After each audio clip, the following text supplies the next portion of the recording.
प्रधानमंत्री नरेंद्र मोदी ने देश के सामने एक बड़ी घोषणा की जिसने सबको हैरान कर दिया। पीएम मोदी ने रूस के एक शहर व्लादिवोस्तोक में आयोजित 7वें ईस्टर्न इकोनॉमिक फोरम को वर्चुअली संबोधित किया। रूस के व्लादिवोस्तोक में हो रहा यह कार्यक्रम कई मायनों में भारत के लिए रणनीतिक रूप से महत्वपूर्ण है। भारत ने रूस के इस हिस्से के लिए एक खास प्लान तैयार किया है। भारत के इस प्लान को जानने से पहले आपको बता देते हैं कि आखिर ये शहर है कहां। व्लादिवोस्तोक रूस के पूर्व में स्थित एक पोर्ट सिटी है जो चीन और दक्षिण कोरिया के साथ सीमा साझा करती है। भारत अब इसी इलाके में अपने पैर जमा रहा है। इस इलाके में अगर भारत पहुंचता है तो वो चीन के लिए किसी बड़े झटके से कम नहीं है। व्लादिवोस्तोक रूस का वो शहर है जिस पर चीन की नजरें हमेशा गड़ी रहती हैं, लेकिन अब भारत ने इस इलाके में चीन की धज्जियां उड़ा दी हैं। चीन के मंसूबे पर पानी फेरने के लिए भारत ने जो प्लान बनाया है उसका नाम है चेन्नई व्लादिवोस्तोक मैरीटाइम कॉरिडोर। इस कॉरिडोर के जरिए तमिलनाडु की राजधानी चेन्नई को रूस के व्लादिवोस्तोक से जोड़ा जाना है। इस नए सी रूट के बाद रूस और भारत के बीच ट्रांसपोर्टेशन में सिर्फ 24 दिन का ही समय लगेगा। अभी यूरोप के रास्ते आने वाले सामान को भारत और रूस पहुंचने में 40 दिन का समय लगता है। साल 2019 से ही प्रधानमंत्री नरेंद्र मोदी इस प्लान पर काम कर रहे हैं। पीएम मोदी ने रूस के इस हिस्से के विकास के लिए $1 अरब की मदद देने का भी ऐलान किया था।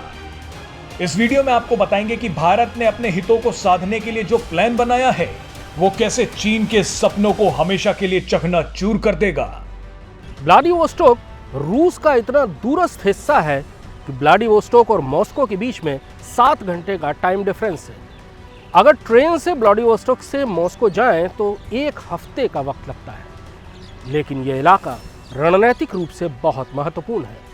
ये जगह चीन और जापान दोनों के ही पास है और यहाँ रूस का बहुत मजबूत बंदरगाह है। इस इलाके में प्राकृतिक संसाधनों की कोई कमी नहीं है, लेकिन अब तक उनका सही इस्तेमाल नहीं किया गया है। भारत इसके महत्व को पहचानता है। भारत वो पहला देश था जिसने व्लादिवोस्तोक में अपने काउंसलेट की शुरुआत की। पिछले साल प्रधानमंत्री मोदी ने इस इलाके के विकास के लिए $1 अरब का अनुदान भी दिया है।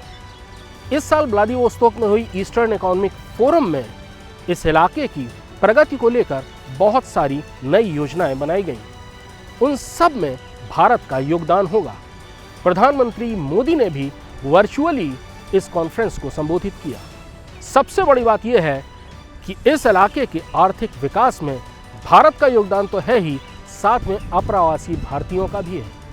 इस इलाके में फार्मा सेक्टर में बड़ा क्लस्टर लगाने वाले एक अप्रवासी भारतीय मनोज कतवानी है और अगर सब कुछ ठीक रहा तो इस इलाके में भारतीय फार्मा कंपनियों का दबदबा होगा। सबसे खास बात यह होगी कि इन फार्मा कंपनियों के लिए मशीनें और ज़रूरी चीज़ें भारत से ही भेजी जाएंगी। भारत व्लादिवोस्तोक को सीधे चेन्नई से जोड़ने के लिए चेन्नई व्लादिवोस्तोक कॉरिडोर भी बना रहा है। इस समुद्री मार्ग के जरिए भारत से रूस तक माल पहुंचाने का समय केवल 24 दिन का रह जाएगा, जो अभी 40 दिन का है।